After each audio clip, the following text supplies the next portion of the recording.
Bienvenidos a la quinta charla sincrónica del proyecto de paisajes costeros. Este es un proyecto financiado por el CONACYT como parte del Programa de Vocaciones Científicas 2021. Como saben, forma parte del Plan de Desarrollo 2020-2024 de la Escuela Nacional de Estudios Superiores Unidad Morelia, al incorporar acciones orientadas a la promoción de vocaciones y una cultura compatible con las ciencias, el arte y las humanidades, tanto dentro de la comunidad académica como con la sociedad en general. Se busca fortalecer alianzas con otras instituciones educativas que permitan la interacción entre estudiantes y docentes de educación media y media superior, y profesores y comunidad académica de la ENES. Se le agradece a las 11 instituciones educativas de 5 municipios de la costa, Zihuatanejo, Petatlán, Tecpan de Galeana en Guerrero y Lázaro Cárdenas y Aquila en Michoacán, que participan activamente y muestran su interés por el proyecto. No olviden que las charlas las pueden encontrar en el canal de YouTube y página de Facebook del proyecto. A continuación les presento a la investigadora de hoy, Ana Claudia Nepote González. Estudió biología, tiene una maestría en ciencias de ecología marina y es candidata a doctora en ciencias de sostenibilidad. Es profesora de tiempo completo en la Escuela Nacional de Estudios Superiores Unidad Morelia UNAM. Coordina un programa de charlas públicas en Morelia llamados Cafés Científicos y colabora en este proyecto de paisajes costeros. Bienvenidos y bienvenidos, y la charla va a comenzar. Si tienen alguna duda, alguna pregunta, la pueden dejar en el chat y después la hacemos. Muchísimas gracias por la presentación, Dorín. Bienvenidas, bienvenidos a las personas que se conectaron el día de hoy con este tema. Y bueno, dejaremos al final algunas preguntas para responder o para diálogo si quieren ampliar alguna cuestión. Como ya bien dijo Dorín, soy Ana Claudia Nepote y soy profesora de tiempo completo aquí en la Escuela Nacional de Estudios Superiores, Unidad Morelia. Uno de mis ecosistemas favoritos siempre ha sido el mar, la costa, por múltiples razones. ¿Cómo fue que me empecé a acercar al estudio de los ecosistemas y sobre todo de estos paisajes costeros que ahora les llamamos? Pues fíjense que cuando estaba justo estudiando la preparatoria, entre secundaria y preparatoria por ese tiempo, me encontré con este libro que se llama El océano y sus recursos, que escribieron estos tres autores. Y en ese libro empecé a descubrir que vivimos, o sea, en México, en un país muy privilegiado por tener más o menos 12,000 kilómetros de costas, en tanto del lado oriental como el lado occidental. De esos 12,000 kilómetros de costa, 228 kilómetros corresponden a Michoacán y 325 corresponden a la Costa Grande de Guerrero. Más o menos el 60% del territorio del país corresponde también a una zona económica exclusiva que más adelante vamos a ver en algunos mapas. La mitad de los estados que configuran el mapa de México, de nuestro país, tienen línea de costa. Y además México es uno de los destinos turísticos más visitados, principalmente justo por sus playas. Y es muy famoso y muy conocido a nivel internacional por este turismo de playas. Y el 80% de la población que tiene México vivimos sobre todo en localidades ubicadas más o menos arriba de los 350 metros sobre el nivel del mar.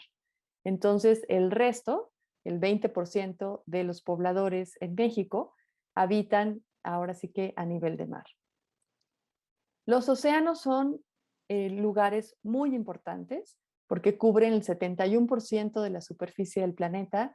Estos ecosistemas, de hecho, le da una característica fundamental y única a nuestro planeta, que es justo la vida como la conocemos, ¿no? Los océanos contienen ecosistemas clave que presentan el espacio con mayor cobertura en el mundo, y estos océanos nos ayudan a regular la temperatura global y también nos permite mantener la salud del planeta y la vida del resto de animales. Además, provee al menos el 15% del total de toda la proteína de la cual nos alimentamos los seres humanos alrededor del mundo. Muchos países y muchas comunidades dependen sobre todo su subsistencia de esta proteína que proviene del mar. Y el océano también nos ayuda a almacenar dióxido de carbono, absorbiendo más o menos el 40%. Entonces, realmente la función de los océanos es un termorregulador que facilita y permite, e hizo posible hace muchos millones de años, que la Tierra fuera habitable. Así que nuestra relación y nuestro vínculo con los océanos y con el mar es fundamental y vital. Ahora se ha hablado de los objetivos de desarrollo sostenible que están vigentes actualmente. Se acordaron en el 2015 y la meta es llegar al año 2030 y uno de ellos considera conservar y utilizar sosteniblemente los océanos, los mares y los recursos marinos para este desarrollo. Pero fíjense que en una de las revistas de ciencia más importantes en el mundo, que es esta revista Science, en la cual diversos investigadores de distintas partes del mundo publican sus artículos científicos, sus principales descubrimientos y hallazgos.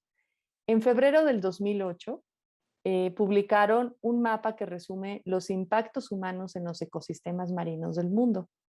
Y este grupo de científicos descubrió que al menos 96% de los mares presentaba algún tipo de impacto. ¿Y a qué nos referimos con impacto? Pues algún tipo de contaminación, basura, sobreexplotación pesquera, destrucción de hábitat, pérdida de especies, blanqueamiento de coral, etcétera. Y también en ese entonces se reconoció que estamos alcanzando un punto muy frágil en el que los ecosistemas no sean capaces de volver a su estado natural. En la década de los 70s y 80s del siglo pasado, más o menos en ese periodo, hubo una conferencia que organizaron las Naciones Unidas sobre la ley del mar. Se realizó también un Congreso Mundial sobre parques nacionales. Entonces, desde esa década, desde esa época, se empezó a pensar a nivel global sobre la necesidad de proteger o pensar en conservar con más cuidado las zonas costeras y marinas del mundo. Fíjense que antes de esa década, por ahí de 1935, parece ser que Estados Unidos estableció este monumento nacional, como les llaman, en unas islas, las Islas Tortugas, que son un conjunto de 7 pequeñas islas compuestas de arrecifes y de arena. Y resulta que fue de particular interés, proteger estas islas por la abundancia de tortugas y también por la abundancia en arena que había entonces. Entonces, si alguien les pregunta a ustedes o se han preguntado cuándo fue la primera vez que en el mundo se empezaron a tomar decisiones con respecto a la conservación de los ecosistemas marinos y costeros, pues fue más o menos el primer registro desde los años 30 del siglo pasado. Para 1970, nos quedamos todavía en esta década, existían aproximadamente 118 áreas marinas protegidas asociadas a 27 países. Es decir, 27 países en el mundo ya estaban con interés de conocer y proteger todos los recursos que hay en sus costas, sus islas y en el mar. En nuestro país, el presidente Lázaro Cárdenas, que fungió como presidente entre el 34 y el 40, coincidió también con la presidencia de Franklin Roosevelt, uno de los presidentes de Estados Unidos, y ambos coincidían también en este interés mutuo por la conservación de recursos naturales para asegurar la riqueza futura de sus naciones. En esta década, más bien a partir del 76 hasta el cambio de siglo, hasta el año 2000 más o menos, hubo alrededor del mundo varias iniciativas internacionales para abrir y decretar programas enfocados a la conservación de los ecosistemas terrestres y marinos. Uno de ellos fue El hombre y la biosfera, un programa que desarrolló la UNESCO. Otro evento importante fue la conferencia sobre medio ambiente en Estocolmo, en Suecia, que ocurrió en 1972. Y además de estas 3 personas que tenemos aquí, son 3 biólogos mexicanos muy reconocidos, biólogos pioneros también por haber trabajado por la conservación y el manejo de ecosistemas. El de aquí en medio se llama Gonzalo Hafter y él se reconoce como haber sido el principal promotor de las primeras reservas de biosfera en México. Y estas biosferas son áreas que buscan proteger ecosistemas, especies endémicas y las que estuvieran en peligro de extinción. A finales de 1988, ya en México teníamos este Sistema Nacional de Áreas Naturales Protegidas. Me regreso tantito porque no sé si alguien de ustedes conoce o entiende a qué nos referimos con especies endémicas. Estas quieren decir todas las especies que solamente viven en un lugar determinado, como la vaquita marina, no sé si han oído hablar de ella. La vaquita marina es una única especie en el mundo que no vive en otra parte más que en México, y dentro de México solamente se habita o habitaba casi en el Alto Golfo de California. Desafortunadamente es una especie de mamífero marino muy sensible, y también por las distintas actividades de pesca y de seres humanos en el Alto Golfo de California, las condiciones de su hábitat han estado cambiando, y ahora la población de estas vaquitas marinas ha disminuido bastante. Se están tratando de realizar acciones de conservación, pero parece ser que está a punto de extinguirse esta especie de nuestros mares mexicanos y también del mundo.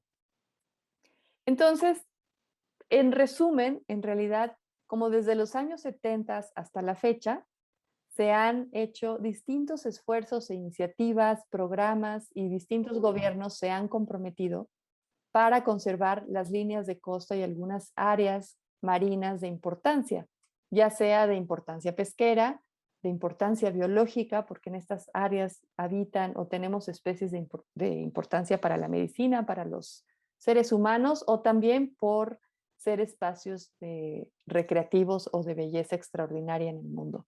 Este es un mapa un poco difícil de seguir, pero si se dan cuenta, aquí está el continente americano, aquí tenemos a México, y luego acá está Australia. Bueno, todo esto es el Pacífico, el Océano Pacífico, y luego tenemos aquí Australia, Nueva Zelanda, y todas estas pequeñas islas del Pacífico son áreas súper importantes para la conservación de los ecosistemas marinos. Y en esta parte, pues tenemos toda la parte de Asia, y por acá ya tendríamos a África. El mapa de conservación en México lo tenemos así hasta ahorita. Tenemos aquí el Océano Pacífico, de este lado el Golfo de México, y los círculos en azul son reservas de biosfera. Los recuadros verdes son áreas destinadas a la protección de flora y fauna, sobre todo en la costa o en islas, y en los triangulitos parques nacionales. Todo esto está asociado a los ecosistemas marinos y costeros de nuestro país. La conservación y la valoración de esta biodiversidad o de los animales, plantas que viven asociados a los océanos y a los mares, no empezó en los años 70, como les había dicho en diapositivas anteriores. En realidad, antes de que llegaran los españoles, nuestros antepasados ya tenían una cultura incorporada en la cultura, las poblaciones que adoraban el sol, las estrellas, la luna, la tierra, el agua, algunos animales. Recientemente se han descubierto que en tumbas antiguas había ofrendas que consistían o que tienen algunos elementos de caracoles, arrecifes, conchas y distintos animales marinos que ofrecían a sus muertos o a estos dioses como ofrenda, ¿no? Entonces, realmente los recursos marinos de México siempre se han valorado mucho y se ha pensado en conservarlos. Este otro mapa muestra ahora sí en azul, en este azul en medio, que es una zona económica exclusiva de la cual yo hablaba hace ratito. Entonces tenemos el territorio, y aquí pegado, bueno, toda la zona, el mar territorial, que es todo lo que tenemos pegado a las costas, y luego tenemos estas zonas de zona económica exclusiva, que nuestro territorio marino se extiende hasta estas áreas, ¿no? Incluyendo las islas Revillagigedo. Y luego tenemos una zona muy importante de mares profundos que está por acá, por el Golfo de México. Entonces la costa se define como una franja en donde coinciden el ambiente marino y el ambiente terrestre. Y el cuidado del mar, ahora lo entendemos cada vez más, no está limitado solamente a los habitantes que viven en la costa o a las personas que viven en estos lugares a la orilla del país, por así decirlo. La conservación y el cuidado del mar en realidad inicia en las montañas, y también las personas que vivimos al interior del país, no necesariamente en la costa, pero en ciudades como Morelia, por ejemplo, que estamos a 3 horas de la costa de Michoacán, también tenemos una responsabilidad y un compromiso por conservar y cuidar toda la costa. Todos los sedimentos que constituyen las playas provienen justamente de las montañas y estos sedimentos son acarreados por los ríos. Pero no solamente se acarrean los sedimentos por los ríos, sino que también toda nuestra basura, desperdicios, tóxicos o químicos que utilizamos en algunos campos agrícolas o en el cuidado, por ejemplo, de granjas porcícolas, etcétera. Todo lo que estamos usando tarde o temprano llega al mar, tiene una repercusión positiva o negativa en el mar. Entonces, a veces sí pensamos que el cuidado y el conocimiento del mar les corresponde solamente a los habitantes que están allá o que viven allá. Y que nosotros que estamos en las ciudades, pues tendríamos otro tipo de preocupaciones o atención o compromiso ambiental, pero no es así. Afortunadamente ya en nuestro país, en México, llevamos más de 100 años conservando nuestro capital natural, también se le conoce a la biodiversidad, al capital natural, al medio ambiente, por medio de decretos que se llaman áreas naturales protegidas.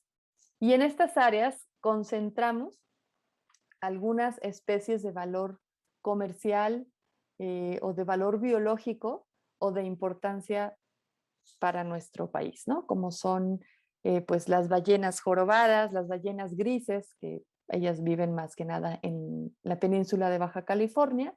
Y en el caso de Guerrero, pues también anteriormente había una población muy importante de tiburón gata justo en las playas, en la playa que se conoce como Las Gatas. Esta es una historia muy bonita que los doctores Norma López y Carlos Candelaria, que son colaboradores de este proyecto y viven ahí en Zihuatanejo, nos han contado. Entonces, estas áreas naturales protegidas tienen distintas categorías.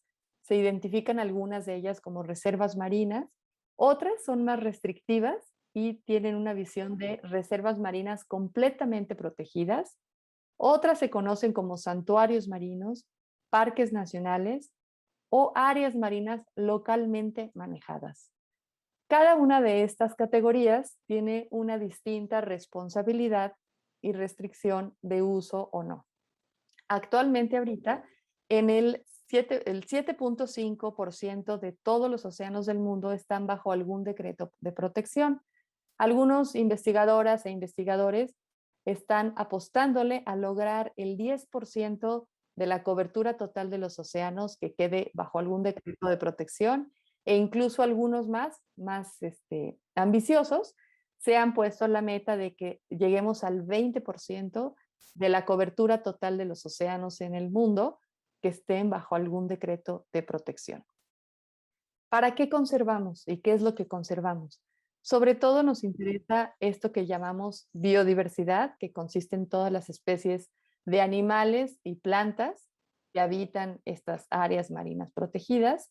También nos interesa conservar lugares en donde existan o vivan especies raras que no son tan comunes en otras partes o en otros mares, en otros ecosistemas marinos, o también que tengan esta distribución restringida. Por esta razón, por eso les decía hace ratito, existe el Alto Golfo de California como un área marina protegida, porque en este lugar vive la vaquita marina, que ya está a punto de extinguirse, desafortunadamente, y también vive un pez muy particular, que es la totoaba. También nos sirve conservar para mantener una diversidad genética y tener una diversidad no solamente de especies, sino de todos estos genes que nos identifican y nos van caracterizando a cada uno de los seres vivos del planeta. Y también buscamos mantener o restaurar los ecosistemas naturales. Los objetivos que algunas personas se han propuesto para conservar estas áreas marinas protegidas es justo para tratar de adoptar enfoques y estrategias más sostenibles o sustentables para el manejo de algunas pesquerías, para mantener actividades recreativas y hacer conexiones tradicionales, es decir, que algunas tradiciones de pesca se sigan manteniendo a lo largo del tiempo, muchas generaciones y muchas de estas áreas costeras y marinas han sido y siguen siendo sagradas para algunos grupos indígenas en nuestro país y eso es muy importante que lo sigamos manteniendo. También otro de los objetivos para conservar estas áreas marinas, pues es justo promover todo el conocimiento que se va generando a partir de la ciencia y la tecnología, promover la educación, más educación y más conocimiento en la población y también motivar a que existe una cultura, una mayor cultura sobre el mar, sobre todo en un país que estamos rodeados o flanqueados por los dos orillas de océano, ¿no? Y también otro de los objetivos, que esto es un objetivo más reciente, es tratar de hacer investigación en la que también se involucre la participación de la gente local y nos ayuden a los científicos y científicas a lograr este cuidado por el medio ambiente. Uno de los múltiples enfoques que hay para la conservación de las costas y los mares, pues es justamente lo del manejo costero. Consiste en conservar la mayor cobertura de vegetación natural, y aquí vemos un cultivo de papaya, que también abundan muchísimos estos paisajes ya a lo largo de la costa de Michoacán, entre también cultivos de coco, etcétera, ¿no? Si ustedes tuvieran la oportunidad de imaginar o de visitar estos mismos paisajes costeros hace 100 años, seguramente no tendríamos de manera natural un cultivo de papayas. Tendría que estar otro tipo de vegetación. Entonces, es muy importante conocer la vegetación natural o original que había en los ecosistemas en los que vivimos para tratar de entender estos cambios que se han dado, perdón, a lo largo del tiempo.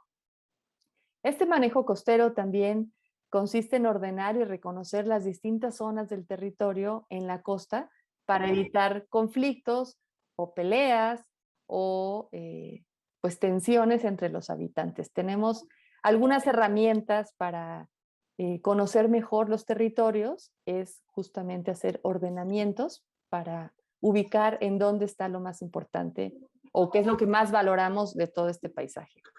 Además, también nos permite hacer observaciones y conocer la biodiversidad y los paisajes locales.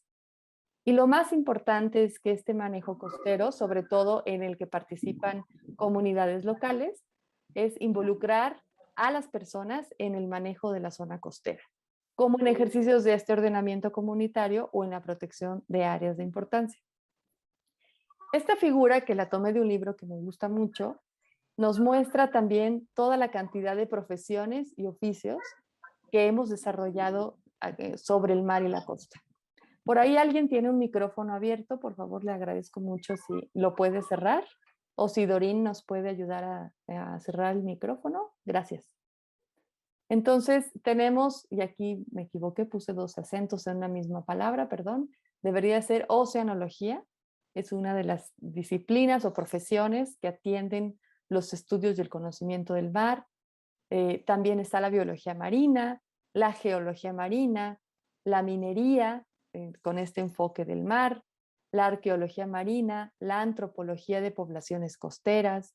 Entonces también las ciencias sociales también se ocupan o atienden el conocimiento y el estudio de las costas y los mares y sobre todo cómo las poblaciones que viven cerca de estos ecosistemas pueden involucrarse mucho más en su cuidado. Hay otras profesiones que tienen que ver más con la ingeniería de costas y mares o con los trabajos y estudios relacionados con la marina naval y la marina mercante. Desde luego, las actividades pesqueras, ya sea a través de la pesca artesanal o también de las grandes industrias de pesca, son importantes y son oficios y profesiones que se reconocen hasta ahora. Los buzos y buceadores, ya sea con un enfoque deportivo, de investigación o de recreación. Y también hay muchas personas que crean y producen artesanías y materiales derivados de los productos del mar. También hay trabajos u oficios de personas que van observando en barcos y vigilando que, pues, avistamientos o que no haya peligros para la navegación. Y desde luego, me parece, yo agregaría en esta lista los jóvenes y niñas y jóvenes y desde luego docentes que habitan las costas de los mares y los océanos, que también son fundamentales para el estudio y el conocimiento y el monitoreo de estos ecosistemas. En nuestro país, uno de muchas personas que han dedicado su vida al estudio, a la conservación y a la fotografía y a la documentación de los ecosistemas marinos es Octavio Aburto. Él es un biólogo, actualmente es profesor universitario, y él dice que si nos unimos, pensamos y trabajamos colaborativamente, podemos tener un mejor planeta en 20 años. Los retos, desde luego, son enormes. Las áreas marinas, bueno, Octavio Burto ve estas áreas marinas como una especie de cuentas de ahorros. Él dice, si conservamos estas áreas marinas, podemos tener en ellas esta biodiversidad protegida. Y cuando estas áreas se protegen, exportan estos beneficios de tener una gran diversidad a otras áreas. Pero necesitamos, como les digo, la participación y el involucramiento de muchas personas.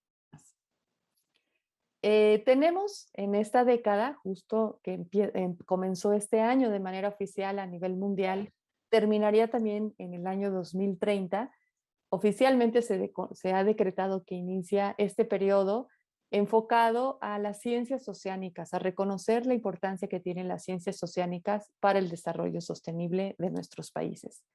Y parte de esta década tiene que ver con una promoción de una cultura oceánica, que implica comprender la influencia de los seres humanos, que los seres humanos tienen en el océano, y también la influencia que los océanos tienen en la vida humana, o más bien la influencia de los seres humanos en el océano y los océanos en la vida humana.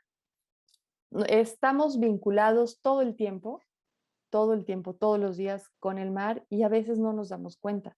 Entonces necesitamos crear conocimientos y información para ser más conscientes de que alguien, o necesitamos más bien promover, entender estos principios esenciales y estos conceptos sobre el funcionamiento del océano para valorar y crear más alianzas que nos permitan cuidar más y proteger estos ecosistemas. Actualmente, no sé si ustedes han oído en algunas noticias, actualmente la magnitud del ritmo y la velocidad a la que se está perdiendo la biodiversidad y la que está ocurriendo algunos cambios globales no tiene precedentes. Es decir, nunca antes en la vida habíamos visto tantas amenazas al sistema de vida, al sistema de soporte de vida, ya sea por calentamiento global, por cambio climático y por pérdida de biodiversidad. Hace 100 años, este es un científico, un biólogo muy reconocido, Thomas Huxley, hace 100 años reconocía que los océanos eran una fuente inagotable de alimentos y productos industriales para que el ser humano los utilizara con confianza. Entonces, hace 100 años todavía teníamos esta visión de que no solamente los océanos, sino los ecosistemas terrestres también eran fuente inagotable y podíamos tomar de ellos lo que fuera con esta visión antropocentrista, o sea, es decir, colocarnos a los seres humanos en el centro y pensar que la naturaleza y la biodiversidad está para servirnos. Pero actualmente las condiciones en las que vivimos nos está haciendo darnos cuenta que no es así, que continuar con este pensamiento no nos lleva a nada positivo. Entonces, hoy tenemos grandes desafíos para tratar de trabajar y asegurar la conservación de los mares y sus habitantes, pensando principalmente en los animales marinos, pero también en las personas que viven y que dependemos directamente de los océanos. Y nos hemos dado cuenta que estas condiciones de vida en el planeta se están transformando a una velocidad impresionante. Y por lo tanto existe este llamado a la acción y al compromiso por restaurar nuestras relaciones con la naturaleza. Entonces, realmente a mí me gustaría invitarlos con esta conferencia a que ustedes que son habitantes de estos paisajes costeros a lo largo de Guerrero y Michoacán, conozcan mucho más su entorno y traten de identificar a nivel local qué áreas son de importancia, qué áreas cuidarían ustedes, conservarían ustedes y por qué. Y qué haría falta para involucrar a otras personas a que también participen de esta conservación de las zonas costeras. A veces cuando hablamos de conservación o protección, nos imaginamos que son áreas que ya nadie nunca más va a poder tocar. Y al contrario, son áreas de importancia y de valor para todos nosotros que hay que seguir cuidando y también, desde luego, hay que seguir habitándolas, visitándolas y demás. Nada más que hay que cambiar esta mentalidad de que los recursos naturales, como así los hemos llamado hasta ahora, ya no son una fuente inagotable. Todo tiene un límite y ese límite nos estamos acercando a esos límites cada vez más. Por eso es tan importante conocer y entender algunas cuestiones desde las ciencias naturales y las ciencias sociales para poder participar de manera activa y de manera profesional también en la conservación de estos ecosistemas. Así que pues esta es mi charla, espero les haya gustado y les agradezco mucho su tiempo y participación el día de hoy.